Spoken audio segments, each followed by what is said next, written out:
एक गांव में सुरेश नाम का लड़का अपनी सौतेली माँ और भाई के साथ रहता था। सुरेश की सौतेली माँ और भाई उसे बहुत परेशान करते थे। सुरेश 10वीं का छात्र था। वो पढ़ाई के साथ साथ घर का भी सारा काम करता। मैं स्कूल जा रहा हूँ। हाय राम, घर का इतना काम पड़ा है और इस लड़के को किसी चीज की चिंता ही नहीं। बस बैग टांगे चल दिया। अरे घर का काम क्या तेरी माँ करेगी? चल जल्दी से झाड़ू पोछा लगा और उसके बाद मुझे बाजार से कुछ सामान ला दे, फिर जाइयो स्कूल। माँ, आज मेरी परीक्षा है। अगर देर से पहुँचा तो अध्यापक जी मुझे कक्षा से निकाल देंगे और परीक्षा भी नहीं देने देंगे। तो मैं क्या करूं? परीक्षा देकर कौन सा डॉक्टर या वकील बनना है? आया बड़ा परीक्षा देने वाला। चल जल्दी जल्दी हाथ चला, नहीं तो और काम भी दे दूंगी। सुरेश जल्दी जल्दी घर का सारा काम खत्म करता है और परीक्षा देने जाता है। परीक्षा शुरू हो चुकी है। पहले तो अध्यापक सुरेश को परीक्षा कक्ष में घुसने नहीं देता, लेकिन सुरेश के विनती करने पर वो मान जाते हैं, क्योंकि सुरेश एक होनहार छात्र था और अध्यापक को उसके घर की स्थिति का भी अंदाजा था। कुछ दिन बाद सुरेश के पिताजी शहर से आते हैं। पिताजी के सामने सुरेश की माँ उससे बहुत अच्छा व्यवहार करती है। एक दिन सुरेश को बहुत तेज बुखार आ जाता है। उस दिन उसके पिताजी किसी काम से दूसरे गांव गए थे और उन्हें शाम तक लौट कर आना था। ओ कामचोर, यूं ही पड़ा रहेगा या कुछ काम भी करेगा?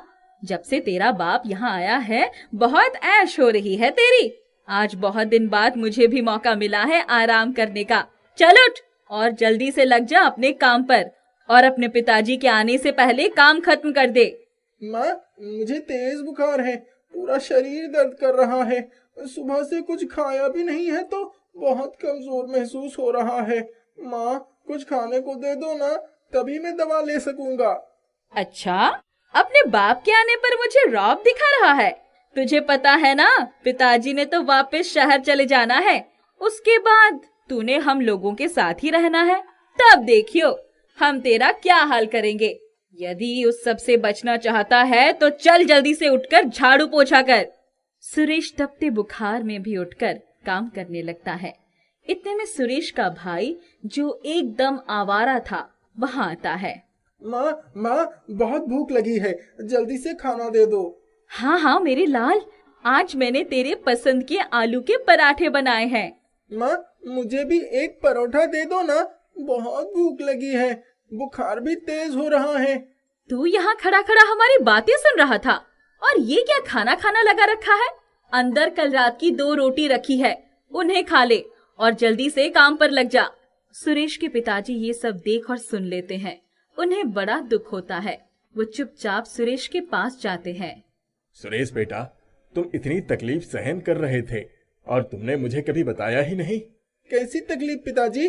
मैंने तुम्हारी माँ का तुम्हारे साथ व्यवहार देखा। जब भी मैं यहाँ आता हूँ तो तुम्हारी माँ और भाई तुम्हारे साथ बहुत अच्छा व्यवहार करते हैं, इसीलिए तुम्हें लेकर निश्चिंत था। लेकिन आज जब मैं अचानक घर आया तो मैंने तुम्हारी माँ और भाई का तुम्हारे प्रति व्यवहार देखा, जिसे देखकर मुझे बहुत गुस्सा आया और मैं अभी जाके उन दोनों को इस घर से बाहर निकालता हूँ। नहीं पिताजी, ऐसा मत कीजिए। वे मेरे माँ और भाई हैं।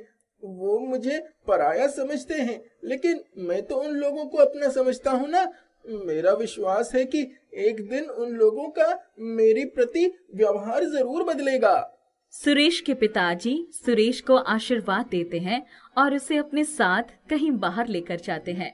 पिताजी उसे गांव से कुछ दूर एक झोपड़ी में लेकर जाते हैं। उस झोपड़ी में एक संदूक रखा था। पिताजी उस संदूक में से एक तवा निकालते हैं। बेटा, तुम्हारा साफ दिल देखकर मैं तुम्हें तुम्हारे दादाजी का दिया एक अनमोल उपहार देना चाहता हूँ। ये लो, ये तवा तुम रखो। पर पिताजी, मैं इस तवे का क्या करूँगा? मेरे पास ना तो आटा है और ना ही मुझे रोटी बनाना आता है। बेटा, ये कोई आम तवा नहीं है, ये एक जादुई तवा है जिससे तुम किसी भी तरह की रोटी या पराठा मान सकते हो। इसके लिए तुम्हें आटा या तेल की आवश्यकता भी नहीं है। मुझे गोभी का पराठा चाहिए। पिताजी के इतने कहते ही उन्हें गोभी का पराठा मिल जाता है। सुरेश बड़े चाव से वो पराठा खाता है, जो बहुत ही स्वादिष्ट था। उसके बाद पिताजी सुरेश को उसका मनपसंद पराठा लेने को कहते हैं। मुझे एक आलू का पराठा और एक पनीर का पराठा चाहिए। सुरेश को उसकी पसंद के पराठे मिलते हैं। सुरेश बड़े चाव से उन्हें खाता है।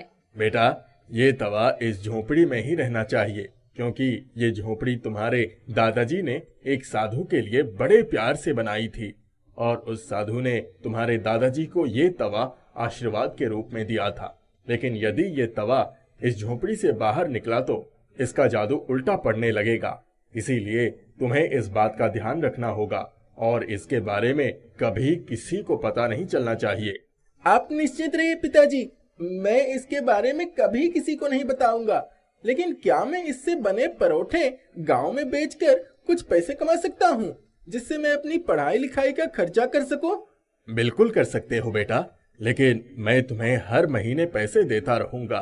तुम उन पैसों का उपयोग क्यों नहीं करते? वो असल में... क्या बात है बेटा? तुम मुझसे कुछ छुपा तो नहीं रहे हो? बताओ मुझे, क्या बात है? पिताजी, वो पैसे तो माँ और भाई ले लेते हैं। मैंने अभी तक स्कूल की फीस भी नहीं भरी, जिसकी वजह से मेरा नाम स्कूल से काट दिया जाएगा और फिर मैं पढ़ाई कैसे करूँगा? ठीक है बेटा। सुरेश अपने पिताजी के साथ घर वापस आ जाता है। अगले दिन उसके पिताजी शहर वापस चले जाते हैं। सुरेश की माँ उसके साथ फिर वही दुर्व्यवहार करने लगती है। लेकिन अब सुरेश में बहुत बदलाव आ चुका था। वो फटाफट घर का सारा काम खत्म करके चुपके से झोंपड़ी में जाता। मुझे 4 गोभी के परोठे चाहिए। तवे पर तुरंत ही गर्मा गर्म 4 गोभी के पराठे आ जाते हैं। सुरेश उन्हें लेकर गांव में निकला और 4 व्यक्तियों को उसने वो पराठे बेचे, जिससे उसे प्रत्येक पराठे के 20 रुपए यानी कुल 80 रुपए मिले। सुरेश ने घर जाके चुपचाप रुपए अपनी अलमारी में छुपा दिए। अब सुरेश प्रतिदिन उस झोंपड़ी में जाता। मुझे 6 परोठे आलू के और 6 परोठे पनीर के चाहिए। तवा सुरेश को गर्मा गर्म पराठे दे देता है। सुरेश वो पराठे लेकर गांव में जाकर बेचता है, जिससे उसे अच्छे पैसे मिल जाते हैं। सुरेश के पराठों का गांव में बहुत नाम होने लगा था। एक दिन सुरेश का सौतेला भाई उसे पराठे बेचते देख लेता है। ये सुरेश के पास इतने पैसे कहाँ से आए जो इतने सारे परोठे बेचने के लिए लेकर आया है? जरूर कुछ तो गड़बड़ है। माँ को जाकर बताता हूँ। माँ, जानती हो आज मैंने बाजार में क्या देखा? अरे क्या हुआ? कोई भूत वो देख लिया क्या? अरे माँ, क्या तुम भी कैसी बातें करती हो? मैंने तो उस सुरेश के बच्चे को परोठे बेचते देखा है। तू तो जाके अपने दिमाग का इलाज करा। उसके पास इतने पैसे हैं जो पराठे खरीद सके और बेच सके। तूने किसी और को देखा होगा। नहीं माँ, मैं सच कह रहा हूँ। आपको विश्वास नहीं होता तो चलो अभी आप मेरे साथ बाजार चलो और अपनी आंखों से देखो, वो अभी भी बाजार में परोठे बेचता है। माँ और भाई दोनों बाजार जाते हैं, जहाँ सुरेश अभी पराठे बेच रहा था। इसके पास इतने पैसे कहाँ से आए? चल अभी चलकर इसकी खबर लेती हूँ। नहीं माँ, यहीं रुको। हम उसका पीछा करते हैं और देखते हैं कि आखिर ये पैसे कहाँ से लाता है। सुरेश बाजार में पराठे बेचने के बाद झोंपड़ी की ओर जाता है। सुरेश की माँ और भाई उसका चुपके से पीछा करते हैं। सुरेश झोंपड़ी में जाके तवे से और पराठे मांगता है। सुरेश की माँ और भाई खिड़की से सब देख लेते हैं। अच्छा, तो ये सब इस जादुई तवे का कमाल है। चलो माँ, चलकर हम ये तवा चुरा लेते हैं। यदि हमारे पास ये तवा आ जाए तो हम भी परोठे बेचकर अच्छा पैसा कमाएंगे और कोई बड़ा व्यापार कर सकते हैं। माँ को भाई की बात जंचती है। जैसे ही सुरेश झोंपड़ी से बाहर जाता है, दोनों मौका पाकर तवा चुरा लेते हैं। वे लोग तवे को अपने घर ले जाते हैं। ए तवे, चल जल्दी से 4 आलू के पराठे दे हमको। माँ और भाई पराठे का इंतजार कर रहे थे, लेकिन ये क्या, इसमें तो चूहे निकल आए। सुरेश की माँ और भाई बहुत डर जाते हैं। वे किसी तरह चूहों को भगाते हैं। माँ, चलो एक बार फिर से प्रयास करते हैं। हमें 4 गोभी के पराठे दे। इस बार उस तवे से एक सांप निकल आता है और वो सुरेश के भाई को काट लेता है। सुरेश की माँ तवा लेकर तुरंत झोंपड़ी की तरफ भागती है। सुरेश, सुरेश, बेटा अपने भाई को बचा ले बेटा, माँ रोते रोते सुरेश को सारी बात बता देती है। वो सुरेश से अपने व्यवहार की माफी मांगती है। सुरेश जल्दी से घर जाकर अपने भाई को अस्पताल लेकर जाता है और उसकी जान बचाता है। सुरेश की माँ और भाई बहुत शर्मिंदा होते हैं क्योंकि उन्होंने सुरेश के साथ बहुत बुरा व्यवहार किया। इसके बाद भी सुरेश ने अपने भाई को बचाया। इसके बाद सुरेश की माँ और भाई का सुरेश के प्रति व्यवहार बदल जाता है और अब वे लोग सुरेश से बहुत प्यार करते हैं।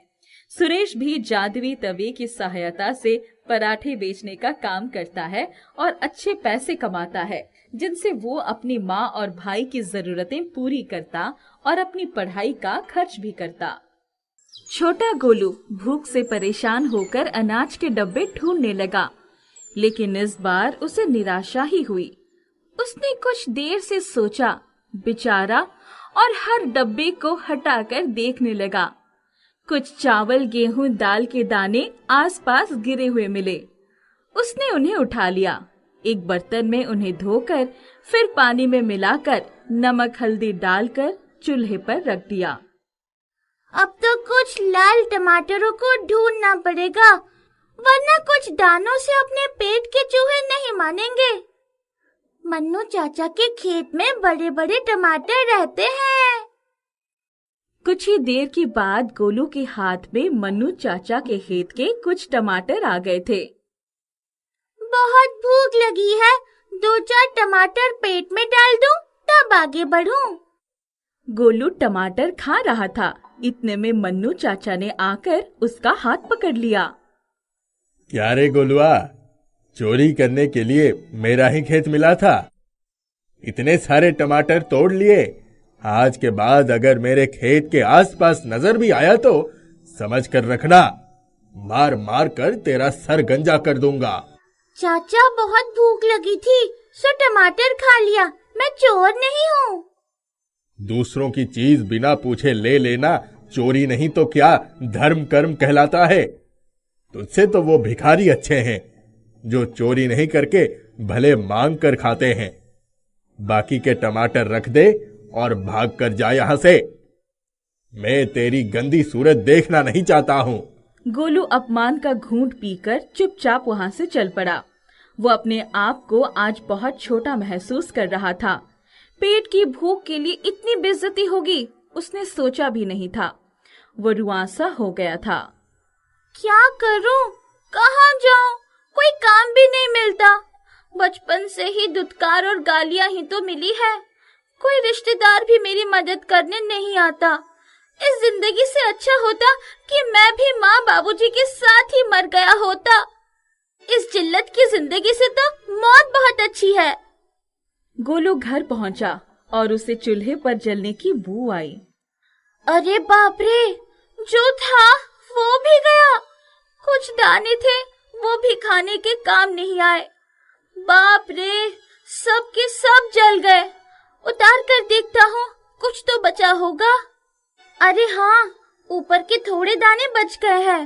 मेरी गलती से सब हुआ है। भूख का मारा गोलू बेचारा उन जले हुए दाने को खाने पर मजबूर हो गया। वह उस जले हुए खाने को मुंह बनाकर खाता चला। मुंह कड़वा हो गया, लेकिन पेट को थोड़ी राहत मिली है। जिंदगी में भी बड़ी कड़वाहट है, लेकिन उसका सामना तो करना ही पड़ता है। मैं इस कड़वाहट और संघर्ष का सामना करूंगा, लेकिन चोरी नहीं करूंगा, गलत कदम नहीं उठाऊंगा। देखना है जिंदगी कितनी इम्तिहान लेती है। आज उसे अपने माँ और बाबूजी की बहुत याद आ रही थी। कुछ देर बैठकर वो कुछ सोचता रहा। फिर पेट की भूख ने उसे बैठने नहीं दिया। वो अपनी झोपड़ी से बाहर निकला, जंगल की तरफ चल पड़ा। उसे कहाँ जाना था यह वो नहीं जानता था, फिर भी वो चलता चला गया। बहुत दूर चलते चलते उसे एक गुच्छेदार फलों का पेड़ दिखाई पड़ा। उसके कदम रुक गए। ऊपर वाले का शुक्र है, ये जंगल है, यहाँ के फलों का स्वाद चख ही सकता हूँ। ये कोई चोरी नहीं होगी। अरे, ये तो लीची का पेड़ है। बस फिर क्या था, गोलू ने लीची के गुच्छे तोड़ लिए। कुछ लीचियां थी और उन्हें वो ना गिनते हुए खाने लगा। रस्सेदार लीची का मजा आने लगा। बहुत मीठा स्वाद है। किसी ने सच ही कहा है, सब्र का फल ना मीठा होता है। शायद उसने भी बड़ी देर के बाद लीची जैसा फल खाया होगा। गोलू इतना कहते ही लीची के पेड़ से आवाज आई, मेरे दोस्त, हिम्मत और मेहनत का फल भी मीठा होता है। अरे वाह, तुम तो बोल सकते हो। मेरी समझ में ये नहीं आया कि किस क्षेत्र में मेहनत करूं, क्या करूं, क्या ना करूं। जहाँ चाहो वहीं मेहनत कर सकते हो। अगर इरादे पक्के हैं और हौसला बना रहे तो हर मुश्किल आसान हो जाती है। मैं जानता हूँ तुमने अपने जीवन में बहुत दुख सहा है। उन दुखों ने ही तुम्हें मजबूत बना दिया है। अब तुम्हें मजबूत कदमों के साथ आगे बढ़ना होगा। कोशिश करके देखो, सफलता अवश्य मिलेगी। आसपास नजर दौड़ाओ, रास्ता खुद ब खुद मिल जाएगा। गोलू का पेट भर गया था। उस पर लीची की बातों ने गहरा असर किया। उसने आसपास नजर दौड़ाई। ये जगह तो बहुत अच्छी है। बहुत ही प्यारा लीची का पेड़ भी है। पास में नदी भी बह रही है। सामने खाली जमीन भी है। साग सब्जी और अनाज की खेती हो सकती है। बस एक छोटी सी कुटिया बनानी पड़ेगी। जमीन को सही करके खेत बनाना होगा। अब घर चलता हूँ और सामान लेकर 1 या 2 दिन में यही बसेरा करता हूँ। दोस्त, बहुत सही राह पर निकले हो। मंजिल की पहचान भी हो गई है। गोलू अपने दुख भूल गया। उसके जीवन में नई योजना जन्म लेने लगी। वो घर गया और उसने अपने मन में नए आशियाने तो बनाने का पूरा खाका तैयार कर लिया। 2 दिन के बाद वो अपनी मंजिल की तरफ चल पड़ा। उसने एक खच्चर पर घर का सारा सामान लाद लिया था। आज वही रास्ते उसे प्यारे लग रहे थे। जब रास्ते मंजिल से ज्यादा खूबसूरत बन जाते हैं, तब सफर का मजा ही कुछ और होता है। उसके मन में नया हौसला जन्म ले चुका था। वो चलते चलते अपनी मंजिल पर पहुंच गया। उसने अपना सामान उतारा और आसपास नजर डाली तो चौंक गया। उसने पहले जहां लीची का फल खाया था, आसपास लीची के कई छोटे पौधे उगाए थे। अरे, इतनी जल्दी लीची के बीज से पौधे बन गए और बड़े भी हो गए। ये कैसी लीला है मुरली वाले की। 1 2 3 4, अरे पूरे 15 पौधे हैं। हाँ, अब मुझे भी कुछ करना होगा। हिम्मत दे मर्दा तो मदद है खुदा। अब मैं इन सभी पौधों को सम्मान की जगह पर लगा दूंगा। एक दूसरे के बीच में दूरी बनी रहेगी तो ये फलेंगे और बहुत सारे फल भी देंगे। गोलू ने बड़ी मेहनत करके लीची के सभी पौधे अलग अलग जगहों पर लगा दिए। उसने अपने रहने के लिए एक छोटी सी कुटिया भी बना दी। इसके बाद उसने मुड़कर देखा तो बड़ा लीची का पेड़ बहुत सारे फलों से लद गया था। प्यारे दोस्त, तुमने मेहनत की है तो फल अवश्य मिलेगा।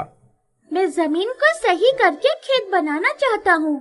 चारों तरफ सिंचाई का इंतजाम करना चाहता हूँ, लेकिन मेरे पास साधन नहीं है, औजार नहीं है। मेरे दोस्त, मेरे फल किस दिन काम आएंगे? यही तुम्हारे लिए राह बनाएंगे। समझ गए? समझ गया दोस्त, सब कुछ समझ गया। जिसके सर पर तुम्हारे जैसे दोस्त का हाथ हो, उसकी हर मुश्किल आसान हो जाएगी।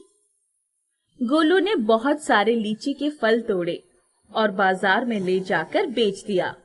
बहुत ही उम्दा लीची होने के कारण भाव भी बहुत अच्छा मिला। गोलू ने अच्छा औजार खरीदे और कुछ घर का सामान खरीदा और खच्चर पर लादकर अपने निवास स्थान के पास चला आया। गोलू ने आसपास की जमीन को खेती लायक बनाना शुरू कर दिया और दूसरी तरफ लीची के छोटे छोटे पौधे बड़े होने लगे। वो बहुत ही जल्दी तैयार हो गए। वो दिन भी आ गया जब सारे लीची के पेड़ बहुत सारे फलों से सज गए। दूसरी तरफ गोलू ने साग सब्जी और अनाज की खेती भी की। उसे व्यापार में अच्छा खासा लाभ होने लगा और माली हालत सुधरने लगी। उसने एक शेरू नाम का कुत्ता भी पाल लिया। एक दिन जोरों की बरसात होने लगी। चारों तरफ पानी ही पानी नजर आने लगा। पास की नदी में बाढ़ आ गई और बाढ़ का पानी गोलू के घर तक आ गया। शेरू भौंकने लगा। गोलू घर के बाहर आ गया। अरे बाप रे, इतना पानी! सब कुछ डूब गया।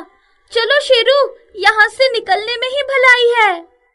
गोलू अपने खच्चर और शेरू के साथ वहां से चल पड़ा। लीची के पेड़ ने पास में एक ऊंचा टीला बना दिया। गोलू, सबके साथ टीले पर विश्राम करो। प्रकृति के कोप से मत डरो, सब कुछ ठीक हो जाएगा। दूसरे दिन गोलू ने देखा तो उसकी कुटिया पानी में बह गई थी। वहां कुछ भी शेष नहीं था। सारी फसल बर्बाद हो चुकी थी। हे भगवान, ये क्या हो गया? सब कुछ मिट गया। सारी मेहनत पर पानी फिर गया। सारी बचत की हुई दौलत भी बह गई। शायद इसलिए यहाँ लोग बसेरा नहीं करते। अब सब कुछ कैसे ठीक हो जाएगा? गोलू ने लीची के पेड़ की तरफ आशा भरी दृष्टि से देखा। वहां से रोशनी आई। दूसरे ही पल गोलू के लिए एक शानदार घर तैयार हो गया। शेरू आसपास दिखाई नहीं पड़ रहा था। शेरू, कहाँ चले गए? अब तो घर भी बन गया। इतने में गोलू ने शेरू को अपने मुंह में एक पोटली लटकाए आते हुए देखा। गोलू ने दौड़कर वो पोटली ले ली। उसकी बचत की सारी कमाई उस पोटली में ही तो थी। वाह मेरे शेरू, तुमने तो कमाल कर दिया। फिर से माला माल कर दिया। मेरे दोस्त गोलू, चारों तरफ नजर दौड़ाओ और लीची के फलों को बाजार पहुंचाओ। बड़े व्यापारी तुम्हारा रास्ता देख रहे हैं। गोलू ने देखा सामने व्यापारी गाड़ी लेकर लीची लेने के लिए और पैसे देने के लिए खड़े हो गए हैं। हाँ दोस्त, मुश्किल आती है लेकिन उनके बीच से ही राह भी निकल आती है। तुम्हारे कड़े संघर्ष के छालों ने ही तुम्हें बुलंदी पर पहुंचाने की राह बनाई है। गोलू दौड़ता हुआ गया और प्यार से लीची के पेड़ से लिपट गया। एक समय की बात है। एक छोटे से गांव में सवरी और सलोनी दो बहनें रहा करती थीं। दोनों बहुत ही गरीब थीं और उनके माता पिता भी नहीं थे, इसलिए वो सबसे मांग कर अपना गुजारा किया करती थीं। समय के साथ दोनों बहनें बड़ी हो गईं और अभी भी वो दूसरों से मांग कर ही खाया करती थीं। उनमें सलोनी, जो कि छोटी बहन थी, वो बहुत ही नेक और उदार लड़की थी, पर सवरी बहुत ही घमंडी थी। उसके घमंड करने के कारण दोनों बहनों को कभी कोई काम नहीं मिलता था। सलोनी इससे बहुत परेशान रहती थी। एक दिन की बात है, सलोनी जब काम से वापस आई तो देखा कि घर में कुछ भी खाना नहीं है और उसे बहुत भूख लगी थी। उसने सोचा, चलो बाहर चलते हैं, कहीं कोई मिल जाए या कुछ दे ही दे। यह सोच सलोनी घर से बाहर निकलती है, लेकिन वह साथ में अपने पानी की बोतल लेकर जाती है। अगर कुछ नहीं मिला तो पानी पीकर अपना पेट भर लूंगी। बहुत दूर चलने के बाद उसे कोई नजर नहीं आया। उसे भूख और प्यास दोनों लगी थी। उसने सोचा, चलो कुछ नहीं तो पानी ही पी लेते हैं। तभी उसके सामने खांसते हुए एक बूढ़ी औरत आती है। बेटा, क्या तुम मुझे थोड़ा पानी पिला सकते हो? मुझे प्यास लगी है। क्यों नहीं दादी माँ। सलोनी बिना कुछ सोचे अपना पानी उस बूढ़ी औरत को दे देती है और बूढ़ी औरत खुशी खुशी पानी पी लेती है। तुमने तो सारा पानी मुझे दे दिया, अब तुम क्या पियोगी? कोई बात नहीं दादी माँ, मैं घर जाकर पी लूंगी। सलोनी के ये कहते ही बूढ़ी औरत एक सुंदर परी के रूप में बदल जाती है और उससे कहती है, सलोनी, तुम बहुत ही नेक और उदार लड़की हो। मैं तुमसे बहुत खुश हूँ। तुम्हारे बारे में सब कुछ जानती हूँ, इसलिए मैं तुम्हारी सहायता करना चाहती हूँ। इसलिए मैं तुम्हें एक उपहार देती हूँ। ऐसा कहते ही परी के हाथ में अचानक एक बर्तन आ जाता है और वो सलोनी को देती है। ये लो, ये एक जादुई बर्तन है, तुम्हारे बहुत काम आएगा। इससे तुम जो भी खाने का सामान मांगोगी, ये पकाकर तुम्हें दे देगा। पर हाँ, एक बात का ध्यान रखना, जब तुम इसे रोकना चाहो तब इसे कहना कि रुक जाओ, मेरा पेट भर गया, तभी ये खाना बनाना बंद करेगा, नहीं तो ये बंद नहीं होगा। इतना कहकर वो जादुई परी वहां से गायब हो जाती है। सलोनी खुशी खुशी घर आती है और सवरी को उस जादुई परी और उसके दिए हुए बर्तन की सारी बात बताती है। क्या बच्चों सी बात करती हो? बर्तन भी क्या खाना पका सकते हैं? लेकिन सुनो तो सही, ये एक जादुई बर्तन है, मुझे तो बहुत भूख लगी है, तुमको खाना हो तो आ जाना। सलोनी बर्तन से मीठे चावल मांगती है और ये क्या, तुरंत ही मीठे चावल उस बर्तन में से निकलने लगते हैं। तभी उसकी बहन भी ये सब देखकर आश्चर्यचकित हो जाती है और वह भी खाना खाने आ जाती है। अब तो तुम्हें विश्वास हो गया ना कि ये एक जादुई बर्तन है। ठीक है, ठीक है। अब सलोनी खुशी खुशी रोज काम पर जाती है और उसे खाने की कोई चिंता नहीं रहती। काम मिले ना मिले, वो हमेशा खुश रहने लगी। उसे इस तरह से खुश रहता देख उसकी पड़ोसी में रहने वाली उसकी सहेली को बड़ा अचंभा होता है कि सलोनी रोज तो खाना मांगने मेरे यहाँ आती थी, आजकल क्यों नहीं आती है और बहुत खुश भी रहती है। ये पता लगाने के लिए वो सलोनी के घर जाती है जहाँ टेबल पर बर्तन रखा होता है और दोनों बहनें खाना खा रही होती हैं। अरे रानी, तुम आओ आओ, हमारे साथ खाना खाओ, तुमने हमें बहुत बार खाना खिलाया है। रानी भी सबके साथ खाना खाने लगती है। तभी रानी के मन में ख्याल आता है कि ये क्या है, खाना कैसे निकल रहा है। तब वो सलोनी से पूछती है, इतना खाना कैसे निकल रहा है? ये एक जादुई बर्तन है, इससे जो भी खाना मांगो ये बर्तन देता है। रानी के मन में एक ख्याल आता है, क्यों ना मैं भी रोज खाना मांगकर अपने और अपने घर का पेट भर दूं। माँ को खाना नहीं बनाना पड़ेगा। एक दिन की बात है, दोनों बहनें कहीं घूमने गई हुई थीं। यह देख रानी चुपके से सवरी और सलोनी के घर में आती है और उस बर्तन से मीठे चावल मांगती है। जैसे ही रानी ने उसे चावल बनाने का आदेश दिया, उस बर्तन से मीठे चावल निकलने शुरू हो जाते हैं। रानी बहुत खुश हो जाती है और देखते ही देखते चावल बर्तन से बाहर आने शुरू हो जाते हैं। अरे बस बस, मुझे इतना ही चाहिए और नहीं चाहिए। लेकिन बर्तन रुकने का नाम ही नहीं लेता है और चावल निकलते ही जाते हैं। रानी बहुत घबरा जाती है। वो क्या करे, देखते देखते पूरे घर में चावल फैल जाते हैं और बाहर निकलने लगते हैं। अचानक दोनों बहनें घर में वापस आती हैं, पर दरवाजे पर ही इतना चावल देखकर दोनों बहुत आश्चर्यचकित हो जाती हैं। सलोनी सवरी से पूछती है, सावरी, क्या तुमने बर्तन को कुछ आदेश दिया था? नहीं तो। सलोनी खिड़की से अंदर झांक कर देखती है तो ये क्या, अंदर तो रानी थी और वो टेबल के ऊपर बैठी रो रही थी। तब सलोनी खिड़की में से कहती है, मेरा पेट भर गया, अब बस करो। सलोनी की आवाज सुनकर बर्तन से खाना निकलना बंद हो जाता है। लेकिन जब तक पूरा घर चावल से भरा हुआ होता है, तब सलोनी के मन में एक ख्याल आता है कि क्यों ना नए चावल हम गरीबों में बांट दें, इससे कितने लोगों का पेट भर जाएगा। यह सोच वह सवरी से कहती है, सावरी, एक काम करो, जल्दी जल्दी जाकर जो भी गरीब और भूखे लोग दिखे उसे यहाँ पर बुलाओ, हम खाना सबको बांट देंगे। एक तरफ सवरी जाती है, एक तरफ सलोनी जाती है। दोनों सबको बुला लेते हैं और खाना बांट देते हैं। धीरे धीरे सारा खाना खत्म हो जाता है और घर भी खाली हो जाता है और फिर रानी अपनी उस गलती की माफी मांगती है। सबके बाद सलोनी बहुत खुश होती है कि चलो अब से कोई भी आसपास भूखा नहीं रहेगा। उस दिन से दोनों बहनें खुशी खुशी रोज गरीबों को खाना दिया करती थी। एक दिन अचानक एक आदमी उनके घर में आता है और उनसे वो जादुई बर्तन मांगता है और कहता है, बेटा, मेरे पास घर में बहुत से बच्चे हैं और मैं बहुत दूर से आया हूँ, तुम मुझे ये बर्तन दे सकती हो? मेरे बच्चे बहुत भूखे हैं। सवरी और सलोनी दोनों ने बिना सोचे ये फैसला ले लिया कि बाबा को बर्तन दे देना चाहिए। सलोनी तुरंत बाबा को बर्तन दे देती है। तभी अचानक बाबा उसी जादुई परी के रूप में बदल जाते हैं जिसने सलोनी को ये बर्तन दिया था। ये देख सलोनी बहुत खुश होती है और कहती है, अरे आप? मैं देखने आई थी कि तुम पहले से कितनी बदल गई हो। तुम कितना सबकी मदद करती हो और तुम्हारी बहन भी कितनी ज़्यादा बदल गई है। इसे तुम अपने पास ही रखो, मैं तुमसे बहुत खुश हूँ। ये कहकर वो परी गायब हो जाती है और उसके बाद सलोनी और सवरी पूरे गांव के लोगों में रोज खाना बांटती हैं।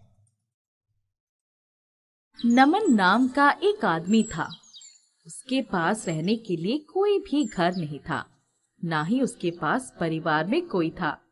अकेले ही गांव में घूम घूम कर खाना मांगा करता था और जहां जगह मिले वहां सो जाया करता था। दुनिया में सभी के पास कोई ना कोई है, मगर मेरे ही पास कोई नहीं। पता नहीं भगवान को क्या मंजूर है। एक दिन नमन मंदिर के पास बैठा था और सभी से खाना मांग रहा था। तभी गीता नाम की लड़की मंदिर में दर्शन करने आती है। नमन उससे भी खाना मांगता है। जी, कुछ खाने के लिए दे दीजिए। अभी तो कुछ भी नहीं है मेरे पास, बस यही प्रसाद बचा है, यही दे देती हूँ। गीता नमन को प्रसाद दे देती है और उसे पूछती है, आप कहाँ रहते हैं और आपके परिवार वाले कहाँ हैं? जी, मेरे पास कोई नहीं है, मैं अकेला ही रहता हूँ। मुझे बहुत दुख हुआ ये सुनकर। मेरा घर यही पास में ही है। कल मेरा जन्मदिन है, क्या आप मेरे घर आएंगे? हाँ हाँ, जरूर। अगर खाना मिलने वाला है तो मैं जरूर आऊंगा। क्यों नहीं, खाना जरूर मिलेगा, आप आ जाइएगा। नमन अगले दिन फटे पुराने कपड़े पहनकर गीता के घर आता है। गीता का घर बहुत ही आलीशान दिख रहा था। नमन डरता डरता गीता के घर के अंदर जाता है। सभी उसको बाहर ही रोकने लगते हैं। गीता उसे देख लेती है। अरे, इसे आने दो अंदर, मैं इसे जानती हूँ। नमन अंदर आता है। मैंने तो कभी ऐसा कुछ भी नहीं देखा है। कितना खूबसूरत है ये सब। बताओ तुम क्या खाओगे? यहाँ बहुत कुछ खाने के लिए है, आओ मैं तुम्हें लेकर चलती हूँ। गीता के पिता गीता को नमन के साथ देख लेते हैं। अब ये गीता किस गरीब भिखारी को उठा कर ले आई है, अभी पूछता हूँ। गीता के पिता गीता के पास आते हैं। अरे गीता, ये कौन है? अब तू किसे लेकर आ गई है मेरे घर में? पिताजी, इसका नाम नमन है, मैंने इसे खाने पर बुलाया है। तुम्हें कितनी बार समझा चुका हूँ, किसी को भी घर पर लेकर मत आया करो। देखो तो जरा इसे। अरे पिताजी, ये अच्छा है, माना कि थोड़ा गरीब है तो क्या हो गया? अभी के अभी इसे यहाँ से जाने के लिए कह दो। गीता के पिता नमन को घर से बाहर करवा देते हैं। नमन उदास होकर वापस मंदिर के पास आकर बैठ जाता है। अगले दिन भी गीता की मुलाकात नमन से होती है। वो उस मंदिर के बाहर ही बैठा दिखता है। नमन, मुझे माफ कर दो, कल पिताजी की वजह से मैं तुम्हें रोक नहीं पाई। गीता नमन से बात करने आ रही थी, तभी नमन वहाँ से उठकर चला जाता है। गीता वापस उसके पास जाती है। कृपया आप यहाँ से चले जाइए, आपके पिता बिल्कुल सही कह रहे थे। मेरा और आपका कोई मुकाबला नहीं है। मैं आपके साथ खड़े होने लायक भी नहीं हूँ। आप चले जाइए यहाँ से। मुझसे कभी बात मत कीजिएगा और मैं भी आपको कभी तंग नहीं करूँगा। नहीं नमन, ऐसी बात नहीं है। मुझे इन सब चीजों से कोई फर्क नहीं पड़ता। ये तो मेरे पिताजी की सोच है, मेरी नहीं। मुझे तुम अच्छे लगते हो, मैं तुमसे बात करूंगी। इसी तरह गीता और नमन के बीच में बात होने लगती है। कई महीने गुजर जाते हैं और फिर एक दिन गीता नमन से कहती है, नमन, तुम्हें पता है मेरे पिताजी मेरी शादी करवाने वाले हैं।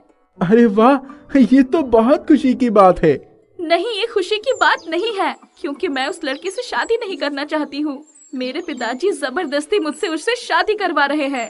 मगर मैं इसमें कैसी मदद कर सकता हूँ? तुम ही तो सब कुछ कर सकते हो। तुम मुझसे शादी कर लो, मुझे तुम पसंद हो। उससे मैं उस लड़के से शादी नहीं करना चाहती। नहीं नहीं, मैं शादी नहीं कर सकता। मेरे पास तो नौकरी भी नहीं है और एक घर भी नहीं है।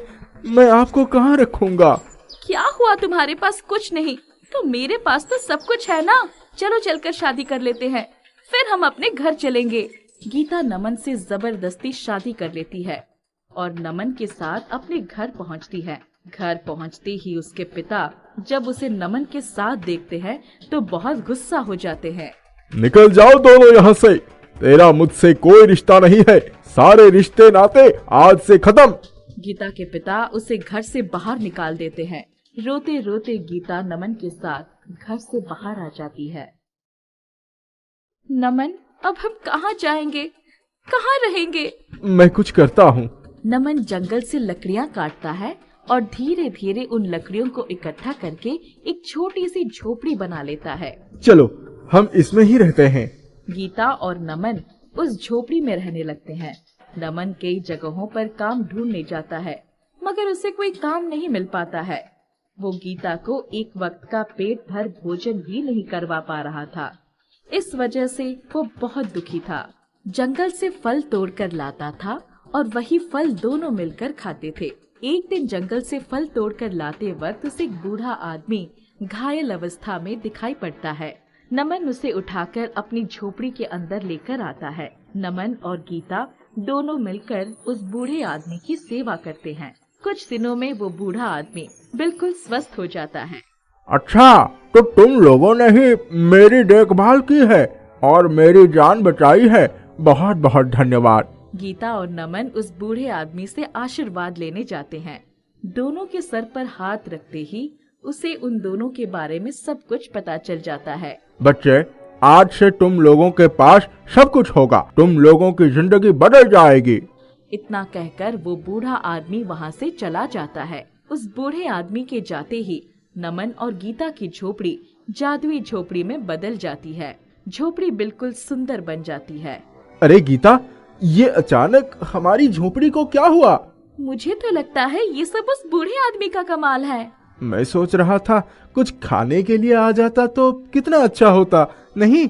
इतना कहते ही उनके पास स्वादिष्ट भोजन आ जाता है और दोनों मिलकर पेट भर भोजन करते हैं। अब वो जो भी मांगते थे वो उस झोपड़ी से उनको मिल जाता था। वो दोनों खुशी खुशी रहने लगते हैं। तभी एक दिन गीता को पता चलता है कि उसके पिताजी की तबीयत बहुत खराब हो गई है। ये सुनकर गीता दौड़ती हुई पिताजी के पास जाती है तो उसे पता चलता है कि कोई भी दवा उन पर काम नहीं कर रही है। गीता जादुई झोपड़ी में जाती है और कहती है, मेरे पिताजी ठीक हो जाए, ऐसी दवा मिल जाए। इतना कहते ही एक दवा आ जाती है। गीता उस दवा को लेकर पिताजी के पास जाती है और वह दवा पिताजी को पिला देती है। दवा पीते ही उसके पिता बिल्कुल स्वस्थ हो जाते हैं और उठकर उसे गले लगा लेते हैं। इसके बाद उसके पिता नमन और गीता को माफ कर देते हैं और स्वीकार कर लेते हैं। फिर सभी खुशी खुशी रहने लगते हैं। ये कहानी शंभू नाम के एक ईमानदार दर्जी की है, जो दीनपुर नाम के गांव में रहता था। शंभू बहुत ही ईमानदारी से काम किया करता था। उसके जैसा और कोई पूरे गांव में कपड़े सिल ही नहीं सकता था। एक दिन शंभू अपने गांव के सबसे बड़े जमींदार की बेटी का लहंगा देकर जंगल की तरफ से घर की ओर लौट रहा था। तब उसने वहां एक बूढ़ी औरत को देखा, जिसका सामान लेकर एक चोर भाग रहा था। चोर, चोर, कोई पकड़ो, ये मेरा सामान लेकर भाग रहा है, चोर। ये सब देखकर शंभू चोर का पीछा करने लगा। जैसे तैसे उसने चोर से झोला छीन लिया और उस बूढ़ी औरत को लौटाने गया। बूढ़ी औरत अपना झोला देखकर खूब खुश हुई और शंभू से बोली, धन्यवाद बेटा, मैं एक जादूगरनी हूँ और इस झोले में सारा जादुई सामान रखा हुआ है। अगर वो चोर इसका गलत इस्तेमाल करता तो गड़बड़ ही हो जाती, पर तुमने सही समय पर आकर सारा सामान बचा लिया। धन्यवाद बेटा। और मेरे पास तुम्हारे लिए कुछ है, एक जादुई कैंची। तुम इसे जैसा कहोगे ये वैसा ही करेगी। इसका समझदारी से इस्तेमाल करना। ये कहकर वो बूढ़ी औरत वहां से चली गई और शंभू भी कैंची लेकर अपनी दुकान पर पहुंचा। और शंभू जैसा जैसा कैंची से कहता वैसा कैंची कपड़ा काट देती। इससे शंभू का काम और भी आसान और तेजी से होने लगा। शंभू भी कैंची के काम से बहुत खुश था। एक दिन उसे महाराज ने बुलावा भेजा। शंभू के वहां जाने पर महामंत्री ने कहा, शंभू, क्या तुम जानते हो तुम्हें महाराज ने क्यों बुलाया है? हमने सुना कि तुम्हारे पास एक जादुई कैंची है। तुम जानते हो कि शत्रु देश ने सीमा पर दल खड़ा किया है। वो लोग हमारे देश को हथियाने बैठे हैं। इसलिए महाराज तुमसे यह चाहते हैं कि तुम अपनी जादुई कैंची से वह कहो जो मैं कहूँ। महामंत्री शंभू को सारा काम समझाते हैं और शंभू अपनी जादुई कैंची को आदेश दे देता है। ऐ मेरी जादुई कैंची, कर ऐसा धमाल कि शत्रुओं का हो जाए बुरा हाल। ये सुनते ही कैंची हवा में उड़ी और सीधा समुद्र किनारे शत्रु दल के पास जा पहुंची। उसने बारूद की थैलियों में छेद कर दिए, जिससे सारा बारूद फैल गया। उसने जल्दी नावों की ओर मोड़ दी। जैसे ही तोपें चली, सारे नाव में बैठे नौका दल वाले भी रह गए। फिर कैंची दूसरी ओर, जहाँ राजा हाथी पर बैठा, वो हाथी को चढ़कर चढ़े और हाथी ने भगदड़ मचा दी। सारे तंबू टूट गए और तंबू पर बंधी मशालें गिर गईं, जिससे चारों तरफ आग लग गई। और इस तरह से शत्रुदल अपनी जान बचाकर भाग गए। महाराज अपनी सेना के साथ खड़े ये सब देखकर खुश हो रहे थे और थोड़ी ही देर में शंभू की कैंची उसके पास वापस लौट आई। वाह शंभू, क्या बात है, तुम्हारी कैंची तो काफी समझदार है। ये लो तुम्हारा इनाम, एक चांदी का बर्तन। और मंत्री जी, ये लीजिए आपका इनाम, सोने के सिक्कों से भरा थैला। शंभू ये सब देखकर काफी नाराज हुआ और सोचा कि मंत्री जी को सोने के सिक्के और मुझे चांदी का बर्तन, जबकि सब कुछ तो मेरी कैंची ने किया है। और तारीफें मंत्री को मिली और शंभू वहां से उदास होकर चला गया। उतनी ही देर में उसे जंगल वाले रास्ते पर वही जादूगरनी मिलती है। वो जादूगरनी शंभू को इतनी परेशानी में देख उससे उसका कारण पूछती है। शंभू उसे राजसभा की सारी बात बताता है। बेटा, इसमें दुखी होना जायज है। तुमने इसका इस्तेमाल सिर्फ और सिर्फ अपने काम के लिए किया, जिससे तुम ज्यादा मुनाफा नहीं कमा पाए।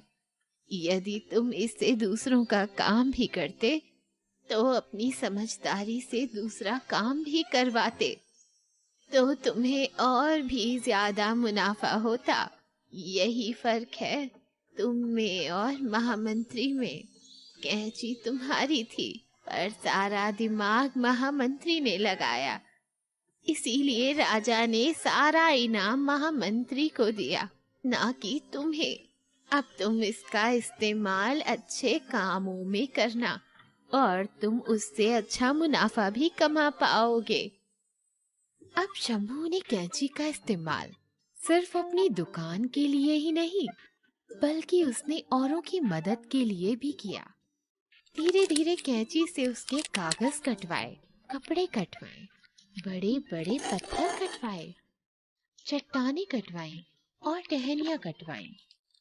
ऐसे धीरे धीरे करते करते कैंची सारे काम करने लगी, इससे शंभू को बहुत मुनाफा हुआ और शंभू एक बहुत बड़ा जमींदार बन गया और खुशी से जीवन बिताने लगा।